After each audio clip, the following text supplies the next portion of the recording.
ஆகட்டும், அந்தணர்களுக்கு செய்ற தான தர்மங்கள், தன்னோட அரச வாழ்க்கையா இருந்தாலும் சரி, இல்லற வாழ்க்கையா இருந்தாலும் சரி, அவ்வளவு நேர்மையான ஒரு ஆள் தான் நலன் மகாராஜா. அதனால கிட்டத்தட்ட 12 வருஷங்களா காத்திருக்காரு சனி பகவான். நலன எந்த ஒரு சந்தர்ப்பத்துல பிடிக்கலான்னு. இதற்கு இடையில நலனுக்கும் தமயந்திக்கும் அழகான 2 குழந்தைகள் பிறக்குது. மகனுக்கு இந்திரசேனனும், மகளுக்கு இந்திரசேனைனும் பேரிட்டு வளர்த்து வராங்க நலன் தமயந்தி.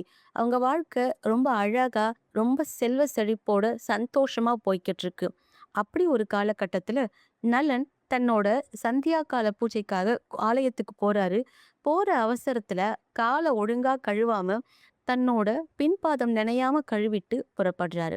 இத பார்த்துக்கிட்டே இருந்த சனி பகவான் இது சரியான தருணம் அப்படின்னு சொல்லி அவர பாதத்துல இருந்து பிடிக்க ஆரம்பிக்கிறாரு.